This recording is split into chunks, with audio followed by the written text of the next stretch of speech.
Luke estaba en la práctica de cricket y estaba permitido por la orden de restricción. Era un lugar público. Yo creía que él estaba a salvo. Solo era una pequeña práctica de cricket.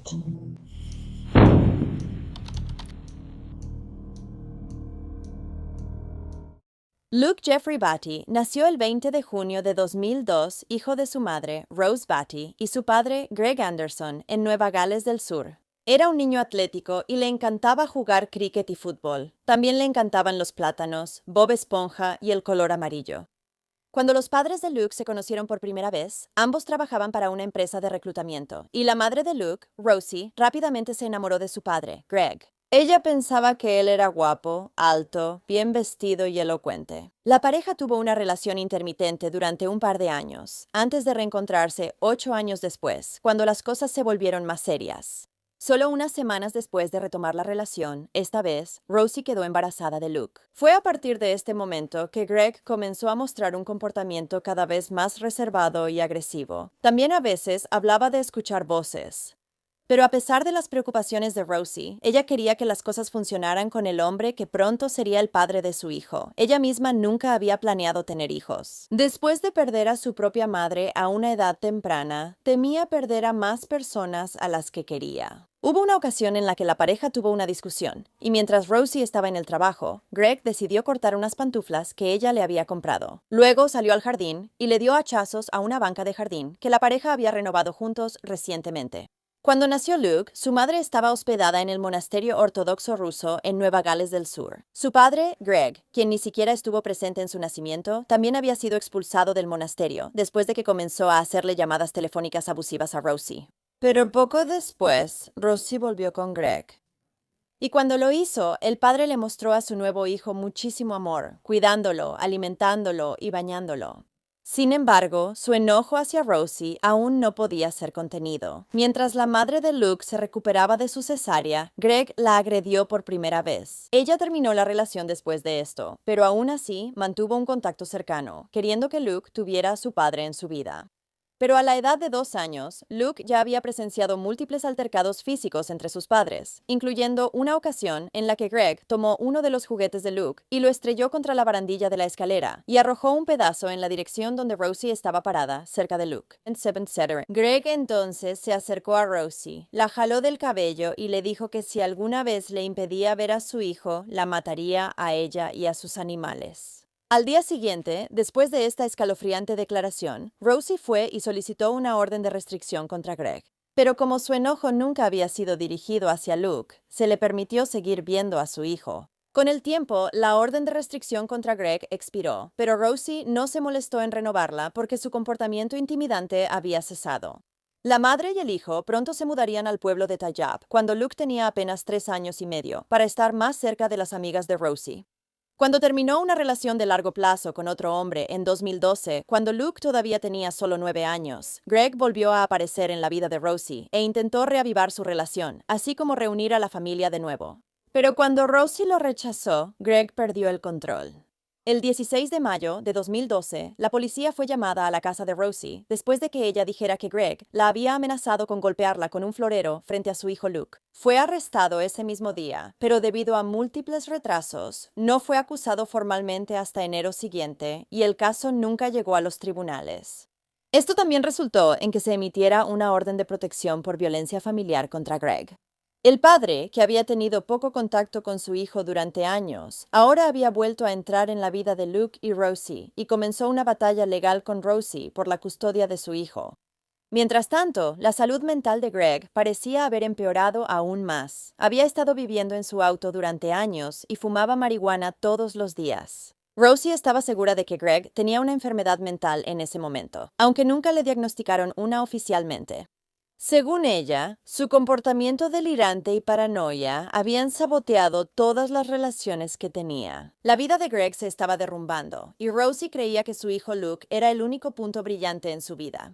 Así que ella siguió permitiéndole ver a su hijo, ya que siempre había sido un buen padre para Luke y nunca le había levantado la voz al niño. Luego, el 3 de enero de 2013, Greg irrumpió en el departamento de Rosie, la persiguió, la agredió y luego la amenazó con matarla. Fue arrestado y cuando le concedieron la libertad bajo fianza, fue bajo condiciones estrictas, incluyendo que tenía prohibido entrar al suburbio de Tayab, donde Luke había estado asistiendo a entrenamientos de fútbol.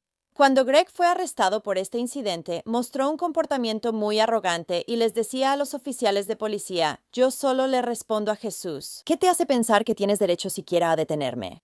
Pero de nuevo, Greg nunca había sido físicamente ni verbalmente abusivo con Luke, así que Rosie siguió permitiendo que su hijo viera a su padre. Tuve la entrevista en relación con hacer amenazas de muerte, hacer amenazas de causar lesiones graves y usar un vehículo motorizado no registrado. Antes de continuar, debo informarle que no tiene que decir ni hacer nada, pero cualquier cosa que diga o haga puede ser usada como prueba. ¿Entiende eso? Sí, lo entiendo. Así que no deseo decir nada. El hombre está acabado. Deseo irme. Sí, está bien. También te leeré este derecho. Debo informarte también de tus derechos. Tienes derecho a comunicarte o intentar comunicarte con un amigo o familiar para informarle de tu paradero. Tienes derecho a comunicarte o intentar comunicarte con un abogado. Si no eres ciudadano o residente permanente de Australia, tienes derecho a comunicarte o intentar comunicarte con la oficina consular del país del cual eres ciudadano. ¿Entiendes este derecho? ¿Qué derecho crees que tienes para detenerme? ¿Por qué motivo?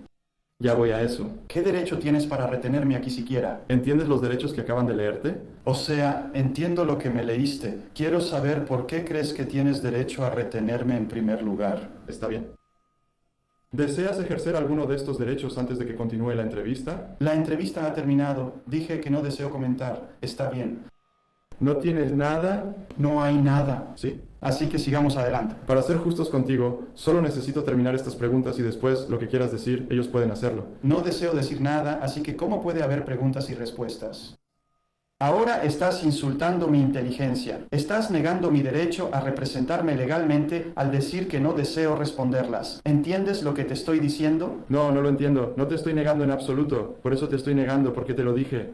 No deseo responder nada. Sí. Así es. Ahora vas a hacerme una lista de preguntas. Me has negado el derecho. Bien, entonces, en este momento, ¿deseas ejercer el derecho de llamar a un abogado, amigo o familiar? No. Quiero que aprendas. No tienes nada. Yo quiero aprender. Ya me has arrestado antes. Ya pasó por el tribunal. No tenías nada. Tienes a la misma persona mintiendo otra vez. Sí. Está bien, retrocedamos un poco. ¿Cuál es tu edad y fecha de nacimiento? Todavía tenías esa información de antes. Mostré mi licencia de conducir ya que me estás haciendo preguntas ahí. Y dije que no haría preguntas. Y aún así me sigues disparando preguntas. De nuevo no has ejercido el derecho que pediste al principio que yo pudiera tener. Me estás negando mi derecho al hacerme mis preguntas. Muy bien, oficial, está bien. Y voy a decirte, Jesucristo eres tú. Si te salvé en ese revés el 3 de noviembre de 1959, ¿estarías de acuerdo? La acusación es que aproximadamente a las 13:44 del 3 de enero de 2013...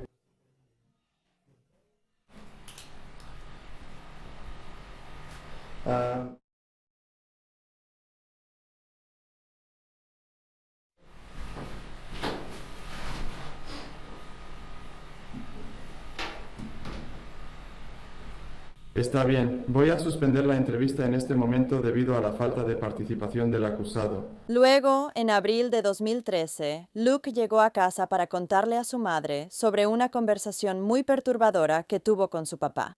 El niño angustiado dijo que Greg había estado sosteniendo un cuchillo mientras los dos estaban juntos en el auto, y le dijo a su hijo, todo podría terminar con esto. El incidente, con razón, alarmó a la madre de Luke, y ella pudo obtener una orden de no contacto. Sin embargo, esto no impediría que el padre de Luke asistiera a sus partidos de fútbol y otros eventos deportivos, ya que incluso Rosie estuvo de acuerdo en que había menos riesgo en público. El 12 de febrero de 2014, Greg se presentó en la práctica de cricket de Luke. Él me dijo en el auto que, ya sabes, no tenía muchas ganas de ir al entrenamiento de cricket, pero era la última sesión de entrenamiento antes de su último partido. Y ya sabes, ser parte de un equipo significa que tienes que apoyar a tu equipo e ir aunque no tengas ganas. Dejé a Luke. Estaba preocupado por ver a su papá porque no creía que su papá estuviera muy feliz. Pero cuando Greg llegó, parecía estar de muy buen humor, estaba relajado y Rosie estaba feliz de verlo participar en los entrenamientos de su hijo. Yo estaba dirigiendo el entrenamiento. Era el único entrenador ahí. Así que recuerdo haber visto a Greg esa noche y pensar, oh, el viejo Betty está aquí. Él, ya sabes. Él vino a entrenar. Claro, recuerdo verlo lanzar en la zona de práctica, y antes no lo había visto lanzar una pelota ni hacer nada de eso, así que pensé que eso era algo bueno en ese momento. Luke y su padre habían estado practicando detrás de una de las redes, y hacia el final de la práctica, cuando ya era hora de irse a casa, Luke le rogó a su madre que le diera más tiempo con Greg. Los otros niños ya habían empezado a irse, y Luke no veía a su padre muy seguido, así que Rosie no vio ningún problema con esa petición. Rosie fue a hacer algo en su teléfono mientras Greg y Luke practicaban detrás de las redes, cuando de repente escuchó un ruido horrible. La madre inmediatamente empezó a correr hacia su hijo, y cuando llegó, vio a Greg arrodillado en el suelo junto a Luke, quien simplemente estaba tirado ahí. Al principio, pensó que Greg simplemente había lanzado la pelota demasiado fuerte y accidentalmente le había pegado a Luke en la cabeza con ella. Después de que Rosie vio a su hijo tirado ahí, intentó llamar a una ambulancia, pero por alguna razón la llamada no entraba.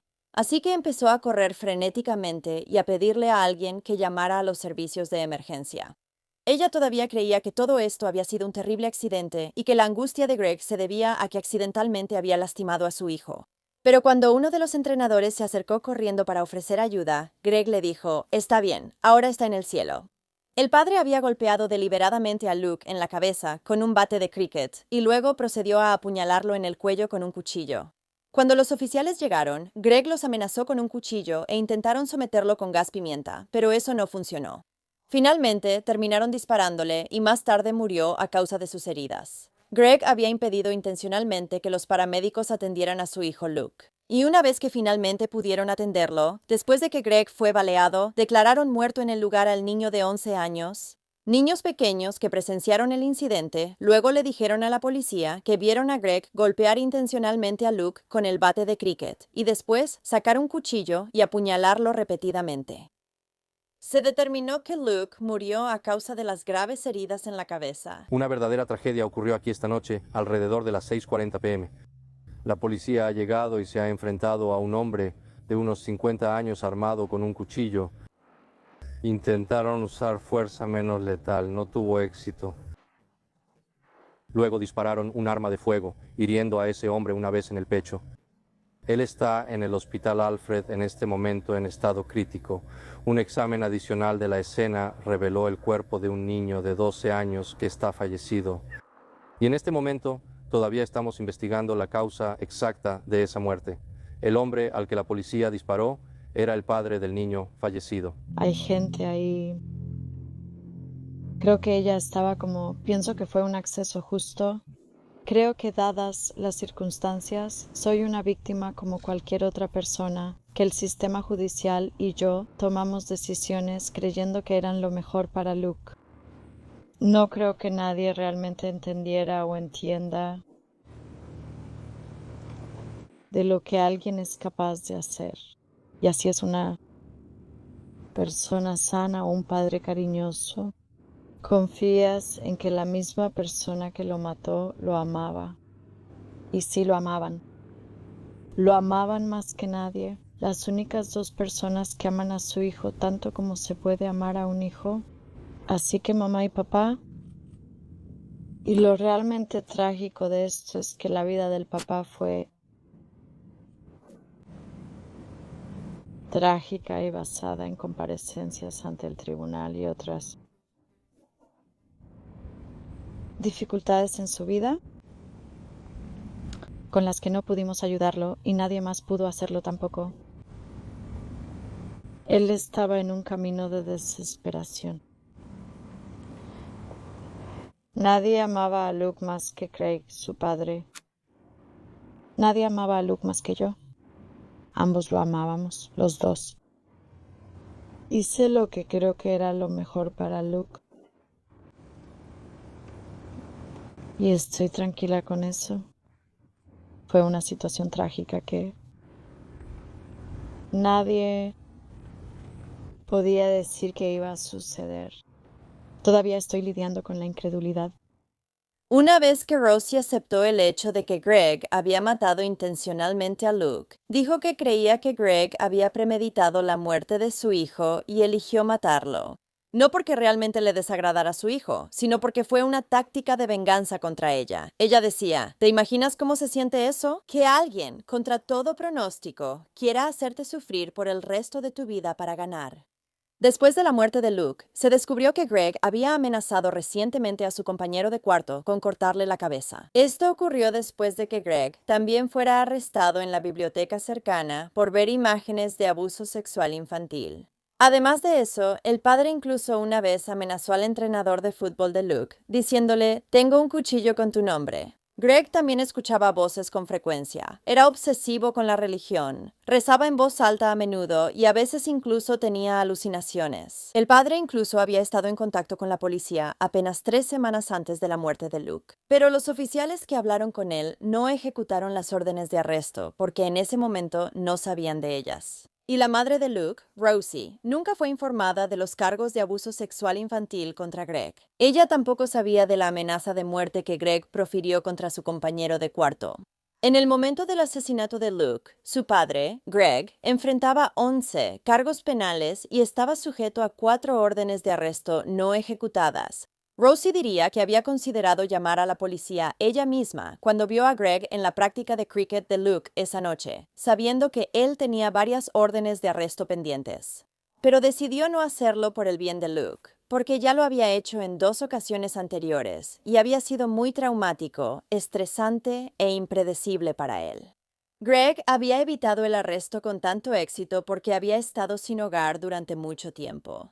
Y cuando se enteró de que tenía órdenes judiciales de arresto, Greg supo de una falla en el sistema legal, que significaba que ya no tenía que presentarse ante la policía como condición de su libertad bajo fianza, lo que le permitió evitar el arresto. Tras la muerte de Luke, se llevó a cabo una investigación para determinar qué falló en los sistemas que estaban diseñados para protegerlo. Pero al final, la investigación concluyó que no se podía esperar razonablemente que ninguna persona o agencia previera que Greg sería el autor del asesinato de su hijo.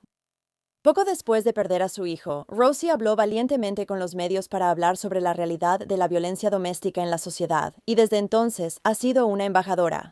Ella fundó la Fundación Luke Batty durante el mismo mes en que perdió a su hijo y fue nombrada Australiana del Año en 2015. Rosie también dijo sobre Luke. Luke era casi tan alto como yo. Era sensible. Disfrutaba el fútbol australiano. Disfrutaba el cricket.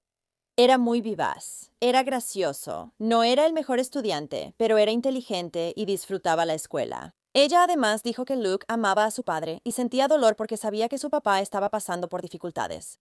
Ella continuó, él era un niño pequeño en un cuerpo en crecimiento que sentía dolor, tristeza y miedo por su mamá, y siempre creyó que estaría seguro con su papá.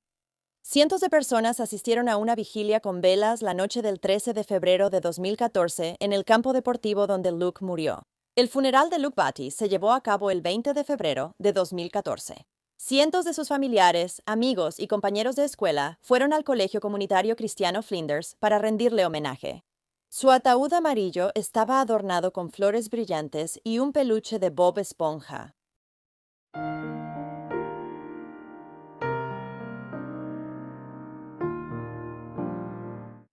Bueno, gracias por escuchar la historia de Luke hoy. Me cuesta mucho creer que no se pudiera haber hecho más por parte de las instituciones para proteger a Luke de su padre. El hecho de que nunca hubiera mostrado enojo o agresión hacia Luke no significa que debiera haber estado cerca de él. Él tenía delirios, había amenazado la vida de varias personas, y la policía incluso sabía que estaba viendo imágenes inapropiadas de niños, pero no hicieron nada. Por supuesto, al final Greg fue el único culpable. Pero definitivamente creo que la policía y los servicios sociales pudieron haber hecho más para proteger a Luke. ¿Tú qué piensas?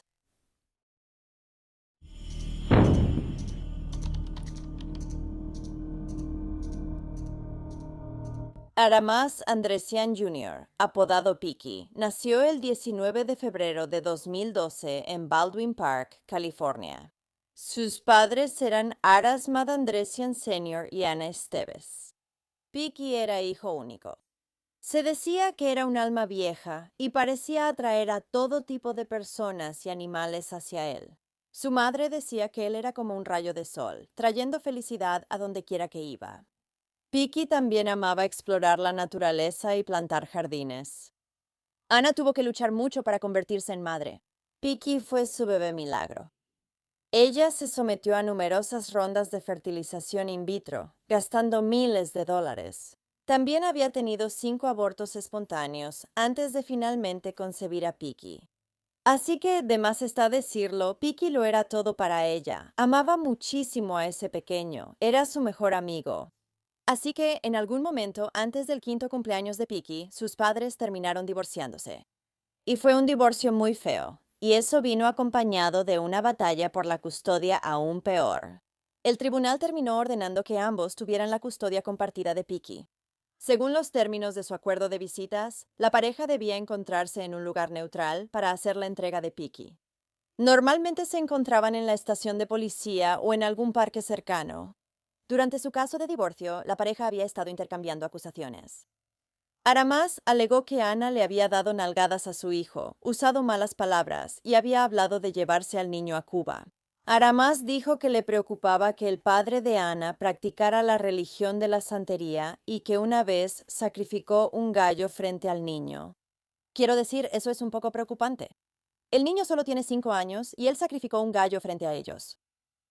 Me preocupa si eso es cierto. Anna dijo que su esposo había dado una declaración falsa diciendo que él era el principal cuidador del niño durante el día, cuando ella dijo que siempre eran su madre y su padre quienes lo cuidaban mientras ella trabajaba. Anna también dijo que el papá de Piki tenía un problema con el juego, además de una adicción a las pastillas recetadas. Ella dijo que antes de su divorcio, él le había dicho que si alguna vez pasaba algo entre ellos, él se iba a llevar a Piki a Irán o Armenia. Así que, de más está decir, ella no confiaba en su exesposo. Yo tampoco lo haría, así que una de las cosas que hizo para protegerse a sí misma y a su hijo fue instalar una cámara en el tablero de su auto para poder tener un registro de cada intercambio de Piki entre ella y su exesposo. El 15 de abril de 2017, Armas iba a recoger a Piki y pasar la semana con él. Incluso iba a llevar al pequeño a Disneylandia. Y si ves las imágenes de la cámara del tablero de ese día, notarás que Armas estaba inquieto y parecía nervioso, como si algo no estuviera bien con él. Anna parecía estar bien, al igual que Piki, pero él... Mira...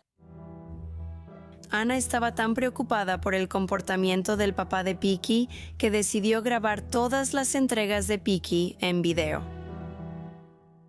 Lo que nos parece inusual es cuando la ves abrazando a Piki y despidiéndose de él. Armas está caminando de un lado a otro en el fondo. Parece inquieto, nervioso y actúa de una manera rara. Y ves el cariño que se tienen el uno al otro y luego lo miras a él en el fondo. En este momento, Piki le susurra al oído y le habla. Le da un beso. Lo verás acariciando su cabello. Le susurró, no quiero irme con él, quiero quedarme contigo. Así que después de que pasó una semana, el 22 de abril a las 8 de la mañana, la pareja se suponía que debía encontrarse para devolver a Piki a su madre. Anna llegó al lugar de encuentro previsto, ansiosa por ver a Piki. Había pasado toda una semana y lo extrañaba muchísimo. Sin embargo, terminó esperando durante horas. Y Piki y Armas nunca aparecieron, y Armas tampoco se había puesto en contacto con ella. Estaba extremadamente preocupada, ya no confiaba en su exesposo. Y ahora no tenía idea ni manera de saber dónde estaban él y su hijo. Ese mismo día, a solo unas millas de distancia, en un parque de South Pasadena, los investigadores estaban trabajando en un caso algo extraño.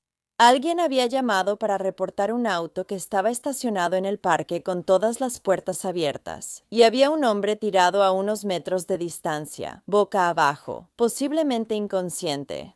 Cuando los oficiales llegaron a la escena, pronto se dieron cuenta de que ese hombre era Armas Andresian.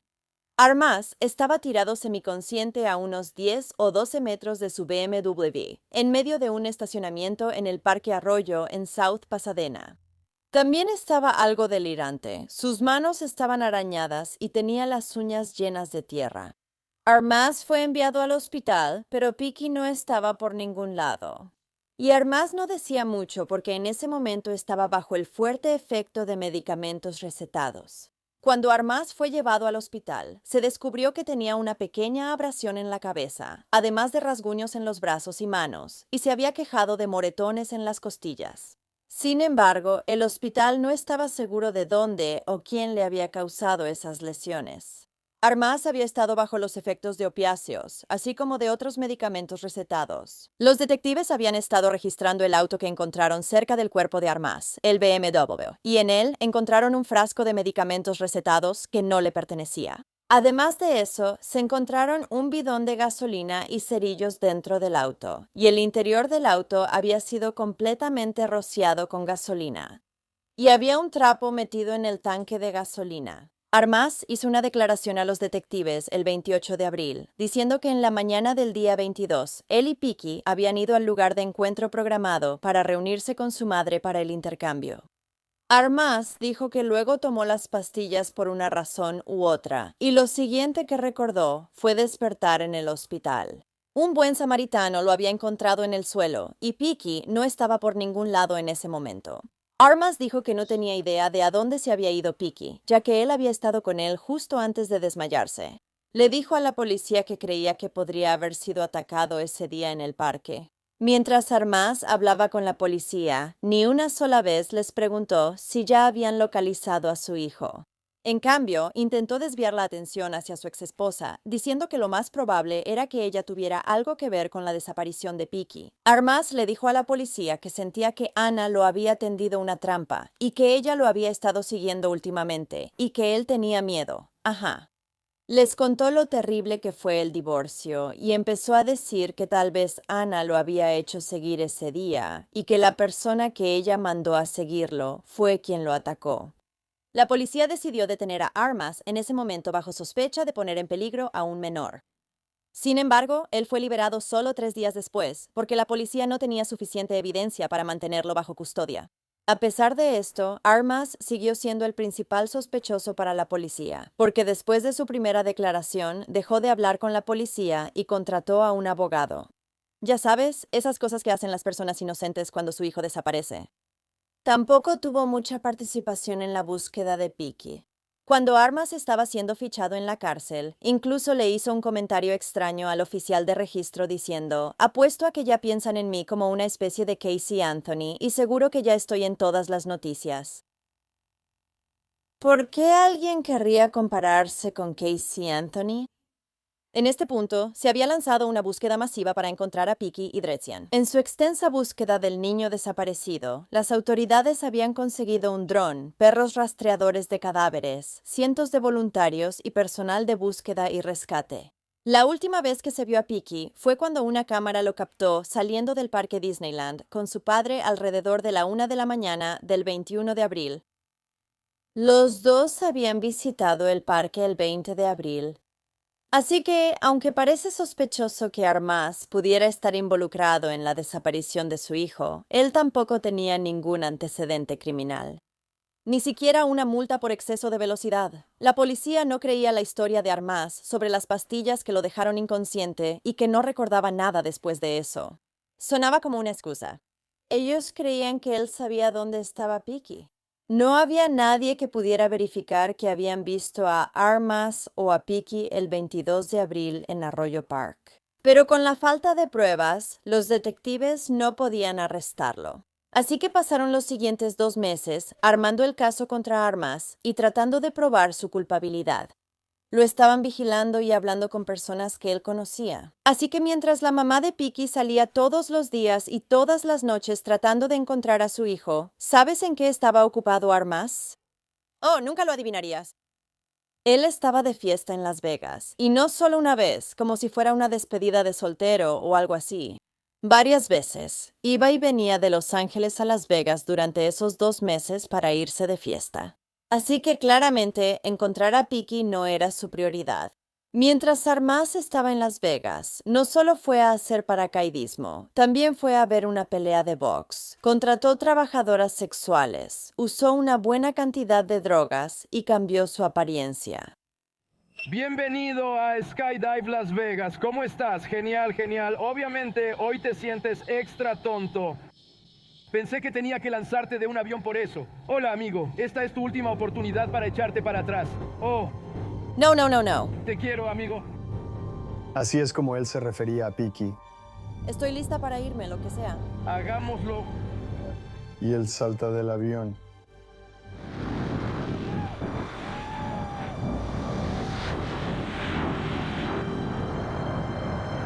Esto solo hizo que la policía sospechara más. ¿Qué tipo de papá sale de fiesta mientras su hijo está desaparecido? ¿Cómo puedes estar divirtiéndote mientras tu hijo está en un lugar desconocido? La policía pronto descubrió que los registros telefónicos de Armaz mostraban que él había apagado completamente su celular justo antes del viaje a Disneylandia que hizo con su hijo. Eso significa que no hubo señales en todo el día. No había ninguna ubicación a la que pudieran seguirle el rastro. Él estaba ocultando dónde había estado. Entonces, junto con los frascos de medicamentos recetados y los bidones de gasolina que las autoridades encontraron en el BMW, también hallaron 2 cuchillos grandes, una sudadera de niño con una sustancia blanca que parecía vómito, y la imagen del ultrasonido de Peaky directamente en el tablero frontal, debajo del radio. Después de revisar la computadora de Armas, encontraron pruebas aún más incriminatorias. Vieron que en las últimas semanas no solo había creado un testamento en su computadora, sino que también había estado buscando áreas densamente boscosas a 2 horas en auto de la zona de Los Ángeles. Así que las detectives tenían todas estas pruebas circunstanciales, pero no tenían pruebas de ADN y todavía no tenían idea de dónde estaba Peaky. Los equipos de búsqueda recorrieron 30 millas de terreno, así como el cercano lago Cachuma. La policía reunió varias imágenes de vigilancia grabadas en el área del lago y les preocupó lo que vieron. O en este caso lo que no vieron, es decir, a Peaky. Pero sí captaron a Armas ahí solo. En este punto, los investigadores estaban seguros de que Peaky estaba muerto. Habían desarrollado una línea de tiempo, creyendo que Armas había salido de Disneylandia a la 1 a.m. con Peaky y que le había tomado aproximadamente 5 horas conducir hasta el área del lago Cachuma. Él solo había estado buscando dentro de un radio de 2 horas, pero supongo que, ya sabes, tuvo que expandirlo. No había suficientes áreas boscosas en un radio de 2 horas, o no sé. Ahí es donde los detectives creen que él asesinó a Peaky y se deshizo de él, alrededor de las 8 a.m. A la mañana siguiente, Armas vuelve a aparecer en las cámaras de seguridad junto al lago, solo. De ahí, condujo hasta South Pasadena, donde la policía lo encontraría tirado en el suelo a las 6 a.m. Parecía que iba a prenderle fuego al auto después de haberse deshecho de Peaky. También les pareció a los detectives que él iba a acabar consigo mismo, por así decirlo, después. Personalmente, creo que solo lo hizo parecer así para poder decir, «Ay, pobre de mí», y no, soy una persona malvada y terrible que le hizo eso a mi hijo y luego se fue a disfrutar la vida en Las Vegas después. Pero esa es solo mi opinión. Dicen que tomó demasiadas pastillas recetadas y terminó desmayándose antes de poder prenderle fuego a su auto. Así que el 23 de junio, 2 meses después de que el pequeño Peaky Andresian desapareciera, la policía arrestó a su padre.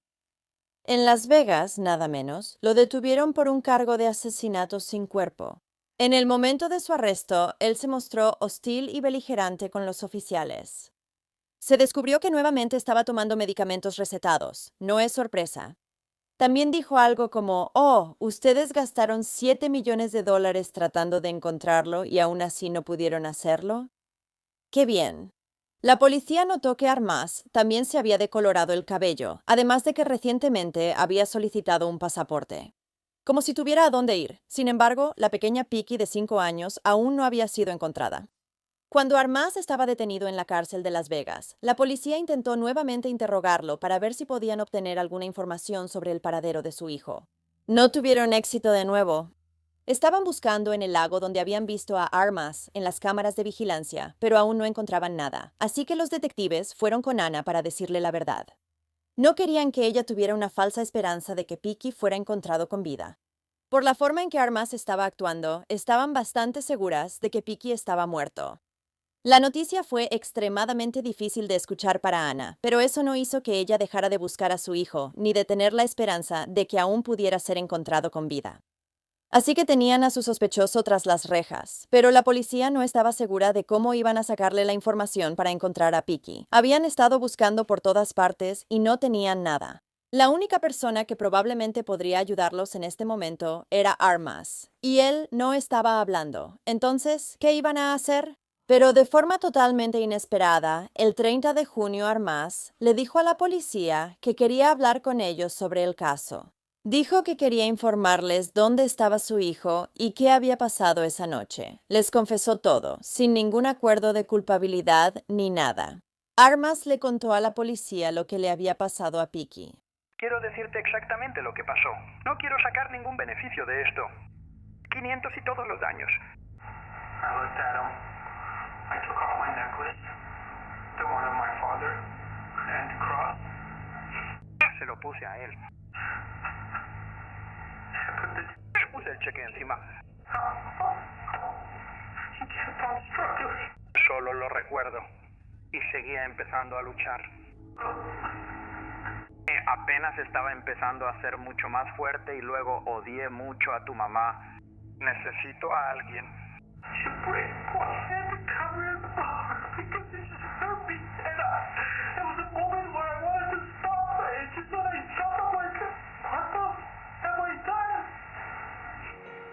Me subí de nuevo al coche. Armas había encontrado una manera de lastimar a Ana, más que cualquier otra cosa podría lastimarla. Finalmente, les dijo a los detectives dónde podían encontrar a Peaky.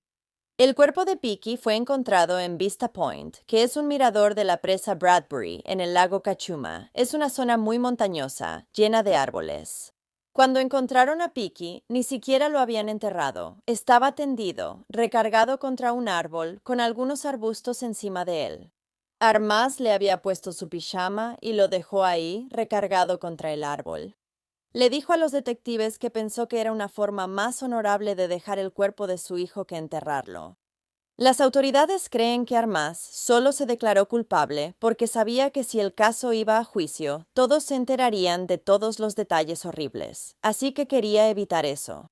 Egoísta hasta el final, su orgullo y su imagen personal eran más importantes que su propio hijo. Tampoco le gustaba que lo vieran con el chaleco que usaba en la corte. Le dijo a su abogada que era humillante, que lo odiaba y que por favor hiciera todo lo posible para quitárselo.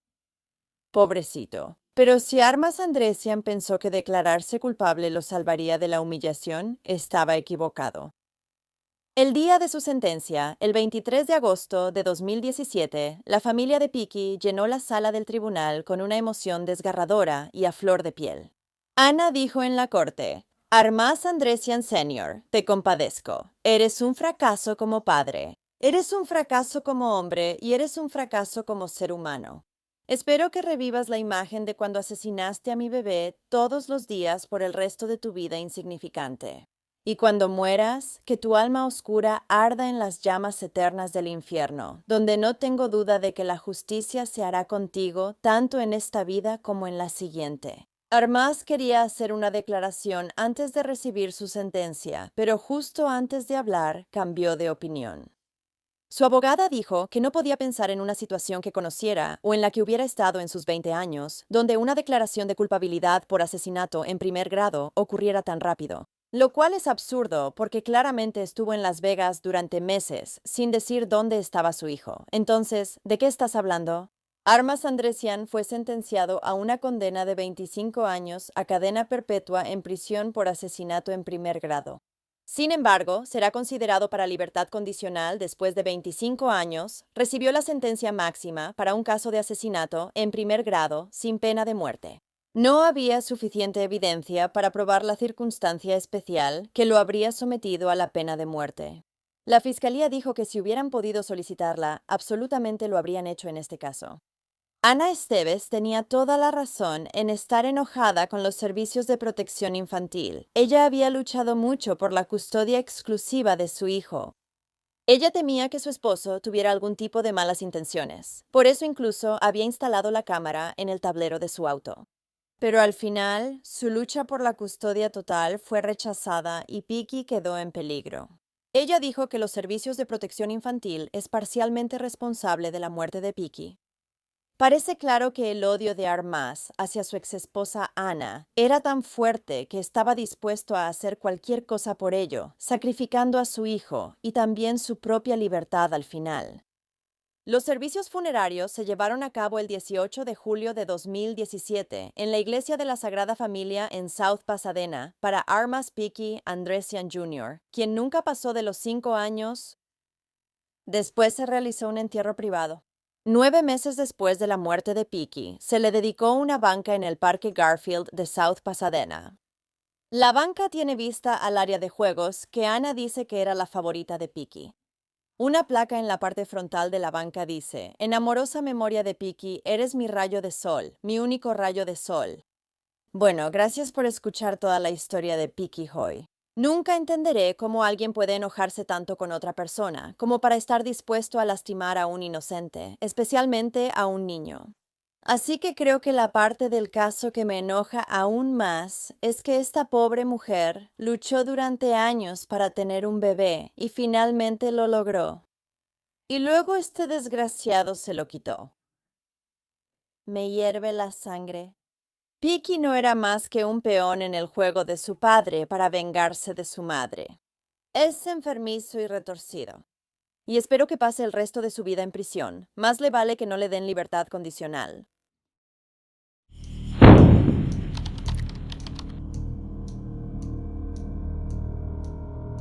Grayson Kessler nació el 6 de diciembre de 2016 en Fort Lauderdale, Florida. Su madre es Allie Kessler, quien tenía 39 años cuando quedó embarazada de Grayson, y su padre se llamaba John Stacy, quien tenía 47 años cuando nació Grayson.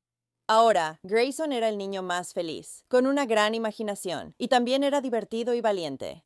De hecho, era tan feliz y risueño que cariñosamente le pusieron el apodo de Gigs. El pequeño era el mejor amigo de todos y hacía reír a todos. Grayson también amaba cantar, bailar, los toboganes de agua, Daniel Tigre, el color verde, macarrones con queso y las mariposas. La mamá de Grayson, Allie, conoció a su papá, John Stacy, a través de una aplicación de citas en 2015 cuando ambos vivían en Nueva York. Tuvieron una relación relativamente corta y poco después, Allie se mudaría a Fort Lauderdale, Florida, por su trabajo. Fue entonces cuando Allie se enteró de que estaba embarazada. Como ella y John ya no estaban juntos y vivían en 2 estados diferentes a cientos de millas de distancia, Allie decidió que criaría al bebé sola. Así que le dijo a John que podía alejarse, sin ningún compromiso. Y Juan estuvo de acuerdo con esto, diciendo que no quería tener nada que ver con el embarazo. De hecho, Juan le dijo a Allie que en realidad ella estaba arruinando su vida al quedarse con el bebé. Juan también empezó a mandarle mensajes de texto y a decirle qué mala persona era, y que esa no era manera de criar a un bebé, refiriéndose a ser madre soltera. Ella le dijo que ella se haría cargo de todo y que él podía irse sin ningún compromiso, y aún así él sigue molestándola. Luego, en diciembre de 2016, Allie dio a luz a Grayson Martin Kessler y no incluyó el nombre de Juan en el acta de nacimiento. Como ya habían acordado, él estaría fuera de la vida de ella y del bebé. Durante los primeros 6 meses de la vida de Grayson, Allie no volvió a saber de Juan, pero el alivio que sentía no duraría mucho tiempo. Cuando Grayson cumplió 6 meses, Juan de repente se mudó de Nueva York a Florida e intentó obtener la custodia compartida al 50% del pequeño. Juan también pediría que el apellido de Grayson fuera cambiado por el suyo. Aunque Allie negó esa solicitud, a él se le permitió ver a su hijo. Aproximadamente cada 2 días, Grayson pasaba de la casa de Allie a la de Juan.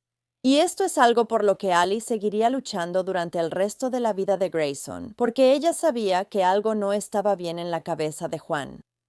Y el hecho de que Allie estuviera luchando por la custodia total de Grayson hacía que Juan pasara de un extremo a otro. Él quería que él, Allie y Grayson fueran una familia. En un mensaje decía: "Quiero un hogar, quiero un jardín, quiero un perro. No voy a encontrar a nadie mejor que tú, y tú tienes a mi hijo". Luego, en otro mensaje de texto, escribía: "Arruinaste mi vida, maldita pedazo de mierda". Pero luego, Juan volvía a cambiar. Volvía a querer a Allie y le enviaba mensajes diciendo: "Sé que piensas que estoy loco, y es cierto, loco por ti. En vez de llamarme Juan de ahora en adelante, puedes dirigirte a mí como amorcito". Pronto, Juan empezó a enviarle a Allie hasta 60 mensajes de texto seguidos, acosándola sin parar. Luego, cuando Ali empezó a salir con un nuevo hombre, más o menos cuando Grayson cumplió 4 años, Juan se volvió aún más celoso. Y de nuevo empezó a inundarla con mensajes de texto aún más perturbadores. Una y otra vez, Juan amenazaba a Ali, le enviaba mensajes degradantes, violaba acuerdos firmados y se negaba a pagar la escuela o las actividades de Grayson. Prácticamente no estaba de acuerdo con nada de lo que Ali decía en ese momento. Luego, el 14 de mayo de 2021, le mandó un mensaje a Ali diciéndole que no le estaba permitido salir con nadie más, porque, al parecer, ahora también cree que es su padre. El mensaje de Juan decía: «Es conmigo o con nadie. O quitaré la manutención infantil y quintuplicaré la cantidad de mensajes. La decisión es tuya, Ali». Y en otro mensaje le decía: «Obtienes lo que mereces. Ni siquiera eres humana. Mereces que te separen la cabeza del cuerpo. Pero yo no soy violento. Dios se encargará de ti». En este punto, Ali ya no quería que su hijo Grayson se fuera con su padre. Él claramente no estaba mentalmente estable. Ali también empezó a enviarle mensajes de texto a su abogada todos los días, con capturas de pantalla de la locura de Juan. Ali tenía la impresión de que algo saldría de esto, que Juan enfrentaría algún tipo de repercusión, pero nunca sucedió. Unos días después, el 19 de mayo, Ali decidió presentar una orden de protección para intentar mantener a Juan alejado de ella y de Grayson. Ali le dijo al tribunal que Juan la había estado acosando y que se había obsesionado completamente con la idea de que debían ser pareja. Él estaba obsesionado con la idea fantasiosa de que los tres vivieran juntos y fueran felices para siempre. John también había acosado a Ali en línea. Había estado creando cuentas falsas en redes sociales para poder acosarla a ella, a su familia y a sus amigos. También había obtenido informes de crédito y verificaciones de antecedentes de Ali y su familia. John incluso le había dicho a Ali que su misión en la vida era hacerla sufrir. Ella había llevado a la corte más de 250 páginas de documentos llenos de mensajes de texto que contenían amenazas, así como pruebas del comportamiento errático y cada vez más intenso de John. En los documentos que se entregaron a la corte, Ali incluso escribió al frente con letras grandes y en negritas: «Temo por mi vida, la vida de mi novio y sobre todo la vida de mi hijo». Pero la jueza negaría la orden, diciendo que no había suficiente prueba de acoso físico. Y esa noche, el 19 de mayo, John vendría a recoger a Grayson para su tiempo de visita ordenado por la corte, y Ali no tuvo más opción que dejar que se llevara a su hijo. Y si las cosas no fueran lo suficientemente malas, John ahora empezó a enviar mensajes de texto y dejar mensajes de voz en el teléfono de Ali, diciéndole que sabía dónde estaba y qué estaba haciendo. Y parecía que John sabía que Ali había ido al juzgado ese día, y no estaba nada contento con eso. En un mensaje que John le envió a Ali ese día, le dijo: «¿Estás tratando de conseguir una orden de restricción por mensajes de texto? Eso sería devastador para mi carrera. Espero que lo sepas». La pensión alimenticia desaparecería y eso avivaría aún más las llamas. «Si no respondes, asumiré que sí». Y cuando ella no le respondió, él le envió un mensaje de texto enojado otra vez, diciendo: «De todos modos, te lo pregunté de buena manera. Haz lo que quieras». Luego, a la 1:21 de la mañana, el 20 de mayo, John volvió a enviarle un mensaje a Ali, preguntándole otra vez si le habían concedido la orden de restricción. Otro mensaje de texto fue enviado a las 3:06 de la mañana diciendo: «¿Me vas a quitar a Grayson?». Luego, al día siguiente, que fue jueves 20 de mayo, Ali llevó su auto a la concesionaria Lexus para que le rotaran las llantas. Mientras estaba ahí, uno de los mecánicos que trabajaba en el auto de Ali le preguntó si sabía que había un dispositivo de rastreo pegado en la parte de abajo de su auto con imanes. Ella no lo sabía. Pero Ali sí tenía una sospecha, ya que John recientemente le había estado diciendo que sabía dónde había estado. En cuanto encontró este rastreador, Ali fue a la estación de policía y presentó una denuncia contra John. Se abriría una investigación el mismo día. Desafortunadamente, el caso no se daría seguimiento hasta 4 días después. Ahora que Ali había descubierto el dispositivo de rastreo debajo de su auto, John ya no respondía a sus mensajes de texto. Y esto era muy inusual, ya que normalmente él la estaba bombardeando constantemente con mensajes de texto. Ali estaba preocupada, así que llamó al preescolar de Grayson y le dijeron que el niño no había ido ese día. En ese momento, ella se puso frenética. Aterrada, Ali llamó a la policía 6 veces ese día para pedirles que fueran a verificar que todo estuviera bien en el departamento de John. La primera vez, Ali había manejado hasta el departamento de John en los condominios Las Olas by the River y se encontró con la policía allí. Cuando tocaron la puerta de John, nadie respondió y le dijeron que no podían hacer nada más porque Grayson estaba con uno de sus padres. Sin embargo, ella siguió llamando a la policía durante todo el día, pidiéndoles una y otra vez que fueran a verificar que todos estuvieran bien. Desafortunadamente, nunca pudieron localizar a John ni averiguar dónde estaba Grayson ese día. Sin saber qué más hacer, Ali fue a la corte y presentó una petición para la recogida de emergencia de su hijo. Ali temía que Grayson estuviera en peligro. No sabía de qué era capaz John. Su abogada escribió en la petición que el padre estaba reteniendo indebidamente al menor y que la madre tenía una preocupación justificada de que el menor pudiera ser lastimado mientras estuviera bajo el cuidado de su padre. Pero esta orden de recogida de emergencia también sería denegada. La jueza justificaría esto, diciendo que la moción no presentaba una emergencia, ya que abordaba el tema de las visitas del menor. Pero Ali no tenía idea de dónde estaban su hijo o su ex, y pensaba que tal vez John incluso se lo había llevado fuera del estado. E incluso la familia de John le decía a las autoridades que temían que él pudiera hacerse daño a sí mismo o a su hijo. Pero las autoridades no cedieron. Así que, como nadie en el sistema legal haría nada por Ali, ella decidió contactar a la persona que le rentaba su condominio a John y preguntarle si podía contratar a un cerrajero para entrar a la fuerza.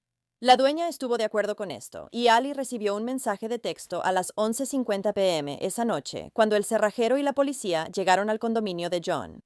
Le dijeron que estaban a punto de entrar al condominio de John y que le devolverían la llamada, así que Ali se quedó ahí, esperando ansiosamente para saber si habían encontrado a su hijo. Pero pasaron más de 5 horas antes de que la policía volviera a comunicarse con ella. Y no sería por llamada telefónica ni mensaje de texto. La policía se presentaría en la puerta de Ali el 22 de mayo alrededor de las 5 a.m.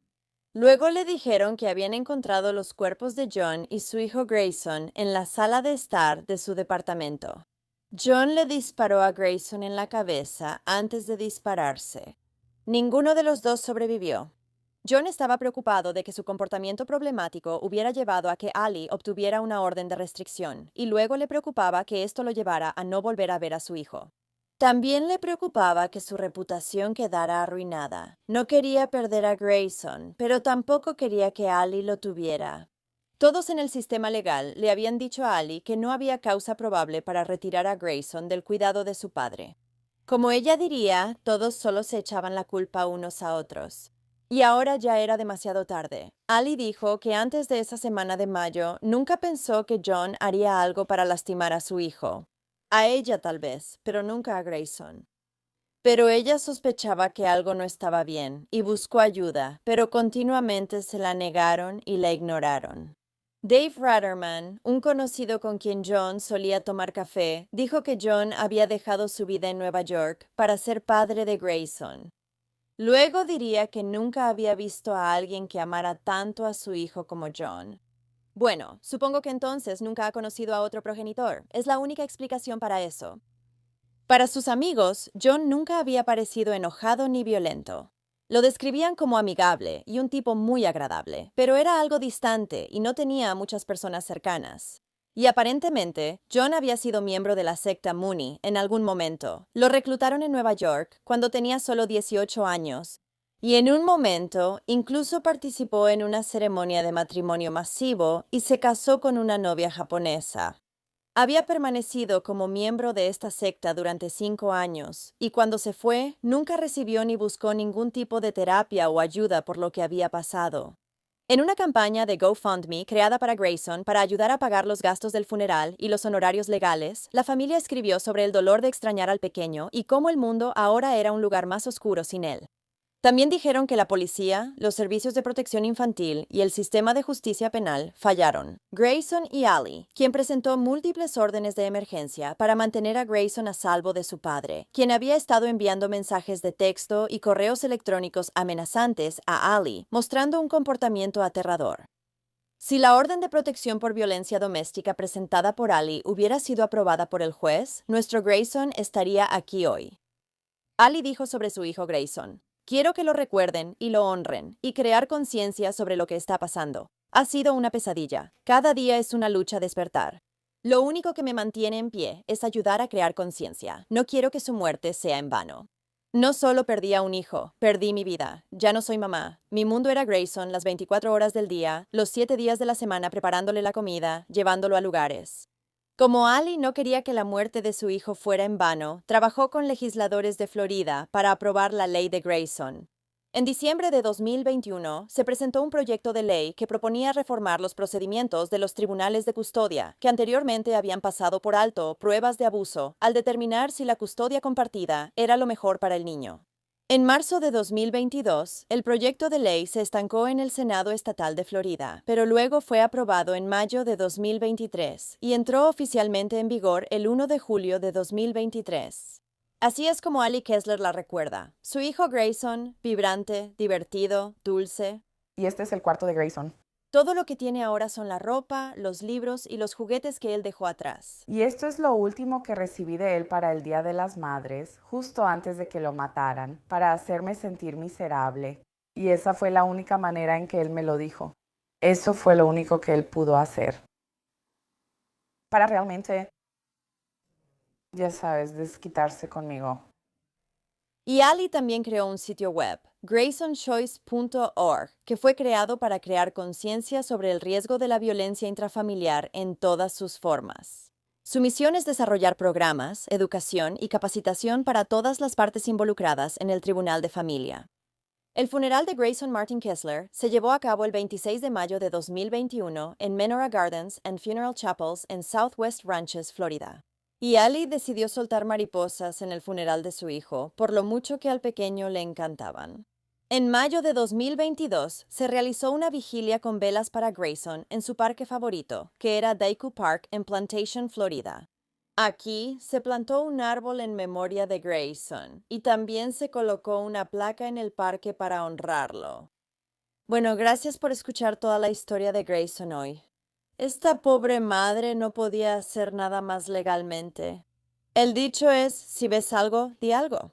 Y Ali lo hizo. Ella sabía que definitivamente algo no estaba bien con John, de hecho, durante años. Pero la ignoraron una y otra vez. Nadie estuvo ahí para ayudarla a ella o a Grayson. Es frustrante y triste. Pero me alegra que Ali fuera una mujer tan fuerte y luchara hasta lograr cambios en las leyes que le habían fallado tan gravemente a ella y a su hijo. Así que si te gusta el True Crime y quieres que yo te lo cuente, no olvides darle al botón de suscribirte aquí abajo y activar las notificaciones para que sepas cuando subo un nuevo video, que es 2 o 3 veces por semana. Gracias por ver Un Mundo Malvado. Hasta la próxima. Cuídense, chicos. Adiós.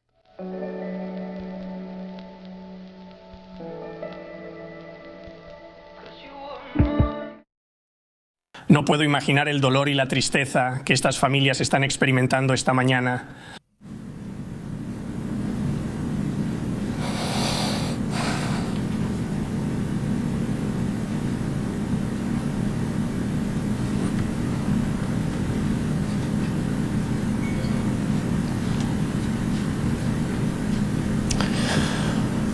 Por favor, mantengan a estas familias en sus pensamientos y oraciones.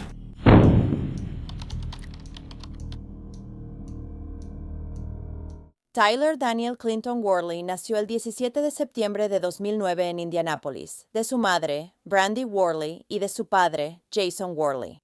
Era estudiante de primer grado en la primaria Sugar Creek.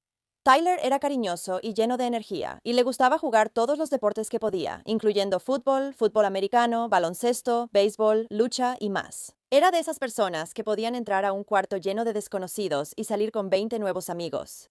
La hermanita de Tyler, Charlie Rose Jean Worley, nació el 26 de septiembre de 2013 en Lafayette, Luisiana. Le gustaba disfrazarse, que le trenzaran el cabello, ir a la hora de cuentos en la biblioteca y estaba inscrita en el preescolar Wilson. También tomaba clases de baile y asistía a un campamento de baloncesto. Los padres de los niños, Jason y Brandy Worley, se conocieron en la universidad y se comprometieron después de solo 6 meses. Luego se casaron un par de años después. La relación entre Jason y Brandy nunca fue sana. Se decía que Brandy era controladora y manipuladora y siempre quería saber dónde estaba Jason en todo momento. Incluso le hizo bloquear a sus exnovias en las redes sociales. Pero según Jason, él nunca le había dado una razón para tanta desconfianza. Su primer hijo, Tyler, terminaría naciendo 10 semanas antes de tiempo. El parto de Tyler fue complicado y tanto él como Brandy casi mueren. Pero en lugar de estar feliz de que eso no hubiera pasado, Brandy estaba molesta porque tenía un plan para su embarazo y parto, y esto no era lo que había planeado. La madre ni siquiera fue a ver a Tyler a la UCIN por un tiempo. Era como si estuviera enojada con su nuevo bebé por lo que había pasado. Luego, en mayo de 2015, cuando su hijo menor, Charlie, aún no tenía ni 2 años, Jason notó que su esposa había puesto una contraseña en su teléfono. Cuando la confrontó al respecto, ella dijo que estaba planeando una sorpresa para el Día del Padre y no quería que él la arruinara. Recientemente, Jason había asumido un nuevo proyecto y nuevas responsabilidades en el trabajo. Él había estado visiblemente estresado, así que pensó que Brandy solo estaba haciendo esto como un gesto amable. Pero aproximadamente una semana después, Brandy fue con su esposo Jason y le dijo que se sentía culpable por ocultarle un gran secreto. Según ella, estaba haciendo que su vecino, que era contratista, le construyera una oficina en casa a Jason. Para entonces, llevaban 6 años juntos, y Brandy nunca había dicho que se sentía culpable por algo y siempre había insistido en que nunca se arrepentía de nada en su vida. Entonces, ¿por qué ahora? Pasó un tiempo y Brandy seguía manteniendo su teléfono protegido con contraseña. Jason también la sorprendía sonriendo para sí misma cada vez más seguido. Él sentía que algo no estaba bien, así que una mañana esperó hasta que Brandy se metió a la ducha. Luego tomó su teléfono antes de que necesitara una contraseña para volver a abrirse. Fue entonces cuando descubrió que su esposa Brandy le había enviado un mensaje al vecino en el que decía: «Estoy toda cubierta de betún. ¿Quieres lamerme el betún?». Jason descubriría después que la única razón por la que solo había encontrado ese mensaje de texto era porque Brandy había configurado su teléfono para borrar los mensajes después de cierto tiempo. Cuando leyó ese mensaje de texto, Jason se sintió bastante incómodo, pero sabía que su esposa tenía un sentido del humor pervertido y no pensó que ella alguna vez le haría daño. Pero a medida que pasaba el tiempo, el vecino empezó a pasar cada vez más tiempo en la casa de los Weirley, trabajando en la oficina de Jason, la cual, por alguna razón, ahora se estaba terminando cada vez más lento. Esto, por supuesto, hizo que Jason sospechara aún más de su esposa, así que le dijo que iba a instalar un antivirus en su celular. Pero en lugar de eso, activó la copia de seguridad del GPS y configuró la copia y restauración de mensajes de texto para poder ver a dónde iba y ahora leer todos sus mensajes de texto de forma remota desde su computadora. Una vez que instaló esto, Jason encontró mensajes de texto entre su esposa Brandy y el vecino, en los que su esposa describía actos sexuales que quería realizarle a él. También le estaba enviando al vecino fotos inapropiadas de ella misma y tratando de ponerse de acuerdo sobre cuándo tener relaciones sexuales. Luego, Jason descubrió mensajes de texto en los que su esposa y el vecino decían que se amaban. El vecino le escribió a Brandy diciendo: «Ahora eres mi chica», a lo que ella respondió: «Siempre lo he sido». El vecino luego contestó: «Y siempre lo serás». Jason estaba furioso y los confrontó a ambos. Brandy, por supuesto, negó haber tenido relaciones sexuales con el vecino y negó estar enamorada de él. Pero Jason decidió que ya era suficiente y que la iba a dejar. Brandy le hizo saber a su esposo que si hacía eso, nunca volvería a ver a sus hijos. Luego lo amenazó usando en su contra el hecho de que él había intentado suicidarse en la preparatoria para obtener la custodia. Además, Brandy culpó a Jason por los problemas matrimoniales y le dijo que él había estado demasiado estresado y trabajando demasiado, y que ella necesitaba a alguien con quien hablar. Sin embargo, incluso después de todas las amenazas de Brandy, la pareja decidió que iban a tomar caminos separados.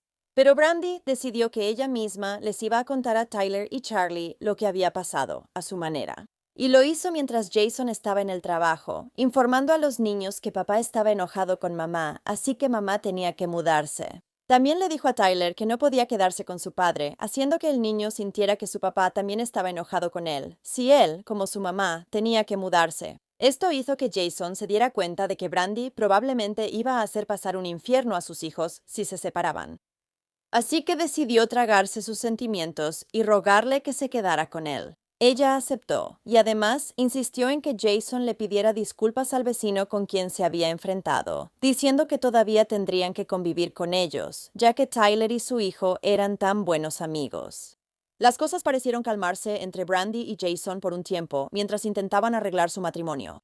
Pero casi un año después del incidente original, cerca del Día del Padre, de nuevo, Brandy le estaba enviando fotos inapropiadas de sí misma al vecino. Cuando Jason la confrontó por eso, ella afirmó que las fotos en realidad eran para él y no para el vecino, que solo fue un error. Pero él no le creyó. Jason no podía dejar de pensar en la infidelidad de su esposa en ese momento. No sabía qué hacer. Su desempeño en el trabajo se estaba viendo afectado y algunas noches apenas podía dormir. Todo en lo que podía pensar era en Brandy y el vecino juntos. Pero al mismo tiempo le preocupaba que si ahora le pedía el divorcio a Brandy después de haberle suplicado que se quedara solo unos meses antes, ella fuera aún más vengativa con él y los niños. Así que Jason recurrió a Reddit, hizo una publicación sobre todo lo que había pasado y pidió algunos consejos. Por supuesto, los usuarios de Reddit le dijeron a Jason que dejara a Brandy. Y más tarde, Jason haría otra publicación diciendo que, en lugar de intentar arreglar las cosas con Brandy, quien claramente no quería solucionarlas, ya que se negó a ir a terapia de pareja varias veces, él iba a dejarla. También confirmó que se reuniría con un abogado la semana siguiente y que acababa de solicitar el divorcio. Jason ya había hablado del divorcio con Brandy y parecía que ambos estaban de acuerdo. Ella entendía por qué se estaban separando. Aunque según Jason, cuando le contó su decisión, ella estuvo sorprendentemente tranquila, más tranquila de lo que él la había visto nunca después de recibir una noticia estresante. Al día siguiente, Brandy, Jason y los dos niños irían al programa de baile de Charlie antes de regresar a casa para cenar. Después de la cena, Brandy le dijo a su esposo que necesitaba ir a Walmart para comprar limpiapipas para un proyecto que Tyler estaba haciendo para la escuela. Luego salió de la casa. Pero en realidad, Brandy no iba a comprar limpiapipas. En su lugar, compró un cuchillo. Mientras tanto, mientras Brandy estaba en la tienda, Jason vio una película con sus hijos, jugó a las cosquillas con ellos, les dio un baño y luego los preparó para dormir. Para ese momento, Brandy ya había llegado a casa y Jason les decía a sus hijos cuánto los amaba y que los vería en la mañana. Él bajó al sótano, donde dormía en un colchón inflable. Brandy le decía a Tyler que podía quedarse a dormir en el cuarto de su hermana Charlie antes de que los niños también se fueran a la cama. Antes, cuando Brandy regresó de su viaje de compras en Walmart, tomó el cuchillo que había comprado y lo escondió en el cuarto de Tyler. Luego, temprano a la mañana siguiente, a las 4:35 a.m. del 17 de noviembre de 2016, Brandy estaba llamando al 911. Ella dijo que se había apuñalado a sí misma y a sus dos hijos. Mientras estaba al teléfono con los servicios de emergencia, Brandy dijo que estaba acostada en el sofá esperando a la policía y que no lastimaría al personal que acudiera a atender la emergencia. Agregó que estaba tranquila y cansada por el Benadryl que había tomado. Margaret McCary, 911, ¿cuál es su emergencia? 1234, calle Madison. ¿En what town? Darlington. Oye, ¿qué está pasando ahí? Acabo de apuñalarme. Maté a mis dos hijos. ¿Te apuñalaste y mataste a tus dos hijos? Ajá. Karen, ¿cuál es tu nombre? Brandy Worley. Brandy, ¿qué?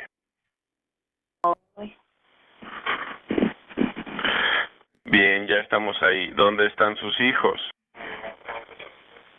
En el cuarto de mi hija, en el piso. En el cuarto de su hija, en el piso. Bien. ¿Y qué lo llevó a hacer esto hoy? Mi esposo quería el divorcio. Yo quería llevarme a mis hijos. Yo no lo quiero a él. Karen, ¿cuántos años tienen tus hijos? 4 y 3. ¿Dónde te apuñalaste? En el cuello. ¿Estás sangrando? Sí, viajo en avión a todas partes. Ahora fueron los gritos de horror de la suegra de Jason Worley los que lo despertaron esa mañana. Corrió escaleras arriba y la encontró en la cocina y a su esposa Brandy en la sala. Fue en ese momento cuando Brandy se volvió hacia Jason y le dijo, «Ahora no puedes quitarme a mis hijos».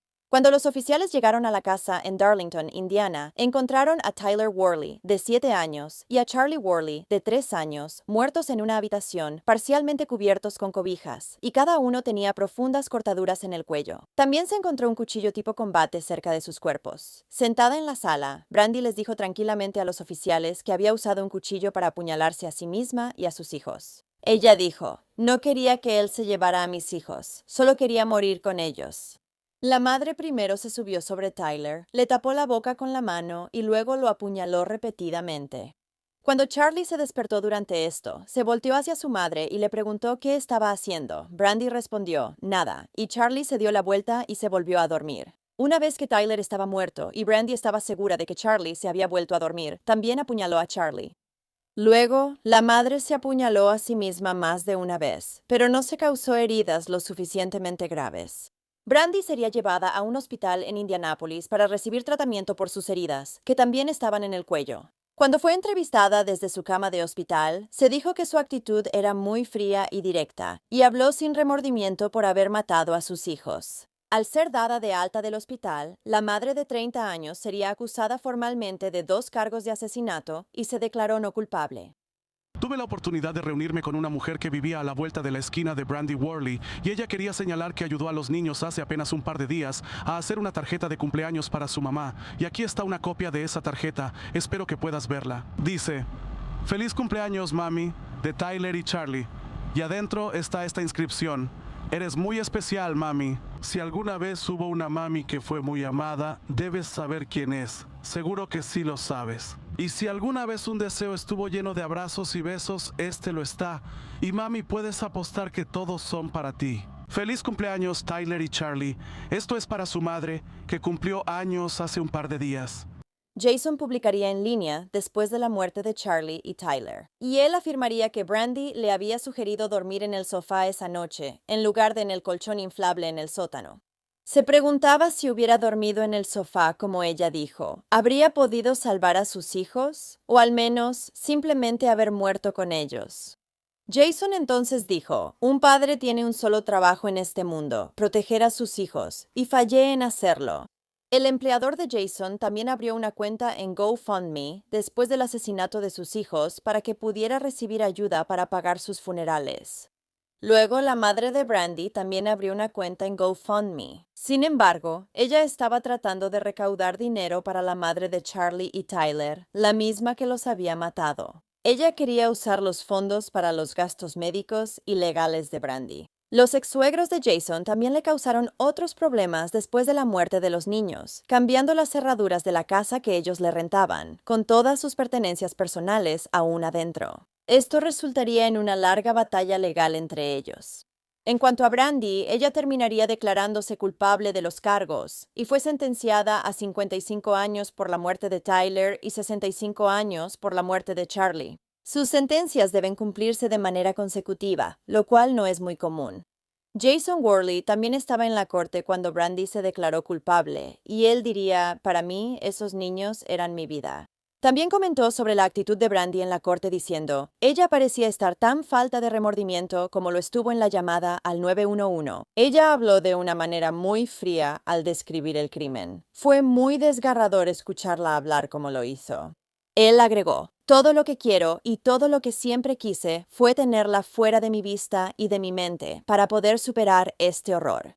Después de sus muertes, la gente dejaba recuerdos afuera de la casa de Worley en South Madison Street en honor a Charlie y Tyler. También se llevó a cabo un servicio para recordar a los hermanos el 22 de noviembre de 2016 en el centro comunitario de Darlington.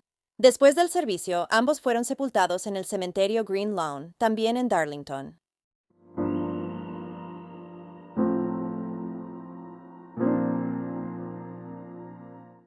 Bueno, gracias por escuchar la historia de Charlie y Tyler hoy.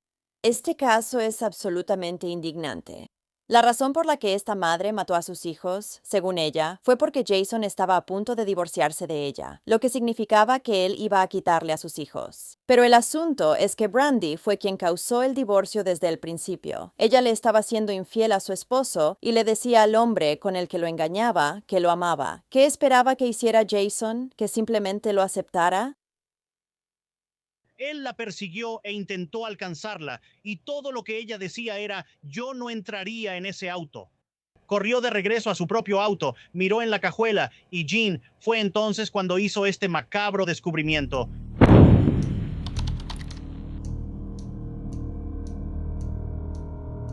Victoria Wyatt nació el 28 de enero de 2010 en Marshall, Texas, hija de su padre, Gary Wyatt II, y su madre, Stacy Parsons. Se decía que Victoria era la niña de papá y siempre estaba esperando en la puerta cada día para saludarlo cuando él llegaba a casa del trabajo. Le encantaba pasar tiempo con su papá y una de sus cosas favoritas era verlo cocinar la cena. A Victoria también le encantaba poner la película Frozen y cantar todas las canciones. A la pequeña también le gustaba el color rosa y estaba emocionada por asistir al preescolar.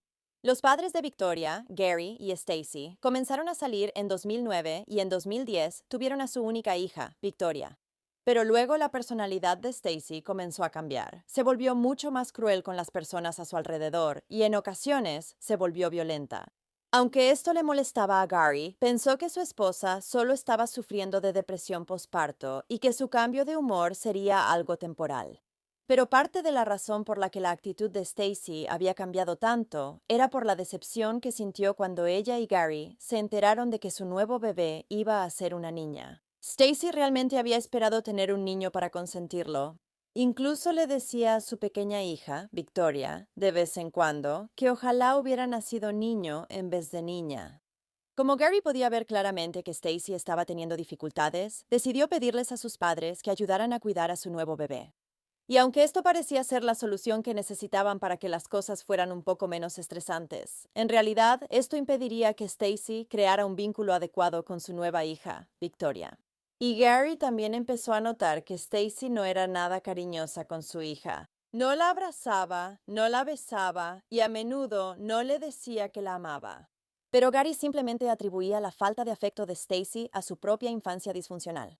Cuando tenía solo 12 años, ella y su hermana fueron adoptadas y el nombre de Stacy cambió de Marianne a Stacy. También le había contado a Gary que había sido abusada por su padre adoptivo cuando era más joven. Así que, aunque los padres de Victoria, Gary y Stacy nunca se casaron oficialmente, vivieron juntos durante 6 años y actuaron como marido y mujer. Así que se les consideraba casados según el Common Law de Texas. Después de que nació su hija, Stacy se volvió mucho más agresiva verbalmente con Gary y lo había abofeteado un par de veces. La noche del 20 de julio de 2014, Gary, de 46 años, decidió que ya había tenido suficiente de la terrible actitud de su esposa y le dijo que quería el divorcio. Esto provocó una gran pelea entre la pareja, lo que resultó en que Stacy le dijera a Gary un montón de insultos terribles. Gary entonces le dijo que necesitaba mudarse de la casa lo antes posible. Esto dejó a Stacy completamente furiosa, algo que Gary esperaba. Y luego, un poco después de su pelea, Stacy acostó a su hija Victoria y después ella también se fue a dormir. Pero cuando Gary despertó a la mañana siguiente, ni Stacy ni Victoria estaban por ningún lado y el auto de Stacy no estaba en la entrada. Sin embargo, ese día estaba previsto inscribir a Victoria en un programa de pre-kinder. Así que Gary pensó que Stacy simplemente había llevado a su hija y se había ido sin él debido a la discusión de la noche anterior. Pero no pasó mucho tiempo después de que Gary descubriera que su esposa Stacy y su hija no estaban cuando Stacy regresó a la entrada de la casa. Ella rápidamente saltó del auto tan pronto como estacionó y estaba sola. Victoria no se veía por ningún lado. Stacy comenzó a alejarse de la casa. Y Gary, junto con un amigo llamado Randy Dice, quien de hecho había estado quedándose con la familia por un tiempo, empezaron a correr tras Stacy, preguntándole dónde estaba la niña pequeña, pero Stacy no se los dijo. Lo único que les decía era, yo no entraría en ese auto si fuera ustedes. Luego siguió caminando y fue directamente hasta la estación de policía. Mientras tanto, Randy, quien tenía un muy mal presentimiento sobre la situación, fue a revisar la cajuela del auto de Stacy. Abrió la cajuela del sedán blanco y ahí encontró una bolsa de basura negra de plástico con una pequeña pierna saliendo de ella. Era Victoria, de 4 años, envuelta en plástico. Tenía espuma en la boca y no respiraba. Además, tenía grandes marcas en la cabeza, como si la hubieran golpeado con un objeto muy pesado. Presos del pánico, los 2 hombres sacaron a Victoria de la cajuela y la pusieron en el suelo. Comenzaron a hacerle RCP, pero lamentablemente ya era demasiado tarde. Victoria ya había muerto hacía algún tiempo. Mientras tanto, Stacy caminó sola hasta el departamento de policía de Atenas y llegó allí alrededor de las 8:45 de la mañana. Una vez allí, Stacy admitió ante la policía que había matado a su hija, Victoria. Luego llevaron a Stacy de regreso a la escena del crimen en el 413 de la calle Martin Luther King Jr. Y una vez que la policía descubrió que estaba diciendo la verdad, que había matado a su hija, fue arrestada. Y Stacy no parecía ni un poco alterada cuando la arrestaron. La madre fue ingresada en la cárcel del condado de Henderson, acusada de asesinato punible con pena de muerte y retenida con una fianza de $2 millones. Stacy les dijo a los oficiales que había matado a su pequeña en un puente de la carretera 1500 del condado de Henderson. Desde ahí, la puso en la cajuela del auto y condujo de regreso a casa, que estaba a unos 8 kilómetros de distancia. Stacy también confesó a la policía que primero intentó matar a su hija Victoria, asfixiándola con una almohada, mientras todavía estaban en la casa, con Gary y su amigo Randy durmiendo cerca. Cuando ese plan falló, Stacy llevó a su pequeña hija a un lugar remoto fuera de los límites de la ciudad, donde estacionó cerca del puente y llevó a Victoria a un arroyo, donde la golpeó en la cabeza con una piedra y la apuñaló con un pedazo de metal que había encontrado debajo del puente. Y como si eso no fuera suficiente, Stacy luego le dijo a la policía que tomó a su hija Victoria y la sostuvo bajo el agua en el arroyo hasta que, según sus palabras, ya no salieron más burbujas. En entrevistas posteriores con los detectives, Stacy les diría que era 100% culpable del asesinato de su hija. También acompañaría a los investigadores al área donde había matado a Victoria. Una vez que se realizó la autopsia al cuerpo de Victoria, se descubrió que había muerto por violencia homicida. Tenía una herida de arma blanca en el pecho, así como lesiones por objeto contundente en la cabeza y agua en los pulmones, tal como la policía había esperado, según la historia de Stacy. Gary Wyatt diría que Stacy había sentido celos de su hija Victoria durante mucho tiempo y no le gustaba cuando Gary pasaba tiempo con su hija y no con ella. Pero aunque Stacy había sentido envidia de su hija prácticamente desde el día en que nació, nunca había sido violenta con Victoria. Gary sí dijo que, sin embargo, ella la maltrataba verbalmente a la niña todo el tiempo. Gary también diría que, en las semanas previas a que le dijera a Stacy que quería el divorcio, ella le había dicho algo bastante perturbador. Ella le había dicho a Gary que si alguna vez la dejaba, mataría a Victoria. Pero Gary dijo que pensó que solo eran palabras dichas con enojo y que no había manera de que ella realmente lo hiciera. Y la madre de 25 años acusada de matar a su hija de 4 años. La policía aún no especula sobre el motivo, pero el padre de la niña dice que la mamá estaba celosa de la pequeña. Me encanta el abuelo que acabamos de ver. Evie, ¿qué opinas? Sí, creo que hay muchas cosas sucediendo aquí. De hecho, realmente me gustaría sentarme y entrevistar al padre. Creo que la dinámica de toda la familia está completamente fuera de lugar. ¿Tú también sentiste algo raro con el padre como yo? Esa fue una posición muy extraña, ya sabes, una actitud muy extraña para asumir cuando tu hija de 4 años acaba de ser asesinada por tu cónyuge. ¿Y sabes qué más hizo, doctora Drew? Cuando se refiere a ella, cuando habla de Victoria, dice, cuando habla de su esposa, dice, ella no quiere a la niña. ¿La niña? Te refieres a Victoria, ¿verdad? Porque te referirías a tu propia hija por su nombre. Luego dice, para ser honesta contigo, creo que ella ha estado celosa de esa niña. ¿Quién es esa niña? Esa es tu hija. Así que también hay una desconexión entre él y la niña. Muy cierto. ¿Estamos siquiera seguras de que es su hija? Oh, interesante. Quiero decir... Quizá esa podría ser otra dinámica en esa relación que no conocemos. O sea, a mí me parece cuando lo veo que él es mucho mayor que ella. ¿No les parece, no sé, que es una dinámica un poco extraña? Pero ya sabes, a veces es como cuando sabes que probablemente las personas tienen algún tipo de enfermedad mental. Cuando la gente dice cosas, tienes que creerles. Yo siempre he sido esa persona. Es como si alguien dice algo, no dices cosas en broma como, oh, la voy a matar si me dejas. ¿Por qué no creerías eso? Ya sabes, la gente tiene problemas de salud mental. Ella ni siquiera puede cuidarse a sí misma y está procreando y teniendo un bebé. Van a pasar cosas malas. Lo vemos una y otra vez, noche tras noche. Digo, ¿cómo crees que hacemos este programa, Dr. Drew? Personas como esta que están emocionalmente perturbadas, que ya sabes, él la iba a dejar y ella mató a su bebé. De todos modos, todos estamos conectados a través de las redes sociales, Erika. Sí, bueno, lo que he tratado es de entender por qué, no para defenderla, pero siento que esto podría ser, y Dr. Drew, no me ataques, pero una posible depresión posparto prolongada mezclada con su infancia, la adopción, creo que eso fue una forma extrema de abandono para ella. Así que cuando el padre dijo, me voy a divorciar de ti, ella llegó a un punto de quiebre y por eso hizo lo que hizo. ¿Eso lo hace correcto o no? Pero si Erika se acercó. Lo que estás describiendo es un estilo de personalidad que se siente abrumado por el abandono y que tiene una ira abrumadora cuando se enfrenta al abandono. Hay un nombre para eso, trastorno límite de la personalidad. Así es. Las personas con trastorno límite tienen esa cualidad. No estamos diciendo que las personas con trastorno límite asesinen a alguien. No estoy diciendo eso. Pero Erika estaba describiendo una constelación de características que asociamos con el trastorno de personalidad límite. Sam. Pero estoy de acuerdo con eso. Estoy de acuerdo contigo, Erika. Creo que eso tiene mucho sentido en todo esto. No creo que el esposo sea de alguna manera cómplice en todo esto. Creo que tal vez hay una falta de afectividad ahí. Tal vez él está tomando drogas que no conocemos. Y creo que eso fue lo que descontroló por completo todo esto. Sí, y cuando metes estimulantes y cosas así, ocurre la violencia.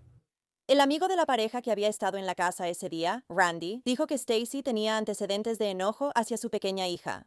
Por lo que él había visto, ella trataba muy mal a su hija. Y solo unos días antes de que matara a Victoria, Randy dijo que Stacy había hecho una amenaza contra la vida de su hija. Aparentemente, la madre le había dicho a su esposo, Gary, prefiero matar a Victoria y pasar el resto de mi vida en prisión que soportarte a ti. Así que ella le dijo dos cosas diferentes sobre matar a Victoria, y él no hizo nada al respecto. Yo la habría hecho salir de la casa inmediatamente. Y la madre adoptiva de Stacy, Ruby Parsons, diría que aunque sabía que su hija tenía mal genio, nunca lo había visto dirigido hacia Victoria. Ruby dijo que había acogido a Stacy y a su hermana después de que su verdadera madre las diera en adopción. Pero cada vez que se hablaba de la verdadera madre de Stacy, eso la hacía caer en una espiral descendente. A pesar de estas dificultades, Ruby dijo que, hasta donde ella sabía, Stacy había sido una buena mamá y era muy protectora con su hija. Pero si estaba maltratando verbalmente a una niña de 4 años, entonces diría que eso no es ser una buena mamá. Luego, en abril de 2016, el juicio de Stacy Parsons fue reprogramado para noviembre de ese año. Después de que un testigo experto determinó que Stacy Parsons no estaba apta para enfrentar un juicio debido a una enfermedad mental, se dijo que no podía responder correctamente preguntas sobre los procedimientos judiciales. Así que después de que se tomó esta decisión, Stacy fue ingresada a una institución de salud mental para recibir tratamiento. Y para octubre de 2016, se consideró que Stacy estaba en condiciones de ser juzgada. Esto fue a pesar de que había sido examinada por varios psiquiatras y expertos estatales y se determinó que tenía dificultades intelectuales. Se decía que tenía las capacidades mentales de una niña de 12 o 13 años, y debido a este hallazgo, la pena de muerte fue descartada. Sin embargo, se decía que Stacy Parsons no era el tipo de persona que verías en la calle y pensarías que tenía una discapacidad mental. Era una persona de alto funcionamiento que había vivido en su propio departamento cuando era adolescente, tenía un trabajo, licencia de conducir y manejaba las finanzas de la familia. Stacy se había declarado no culpable por razón de insanía mental, y si el jurado la encontraba culpable, potencialmente enfrentaba una sentencia de cadena perpetua sin posibilidad de libertad condicional. Durante el juicio de Stacy, la fiscalía dijo en su declaración de apertura que Stacy había matado a su hija porque estaba enojada con Gary por su consumo de drogas.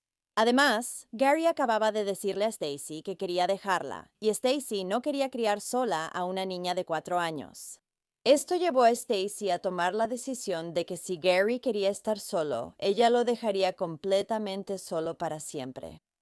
Durante el juicio de Stacy, Gary fue llamado al estrado como testigo y habló sobre cuánto había amado a Stacy y cómo quería ahorrar para darle la boda perfecta. Pero ahora, todo ese amor se había ido.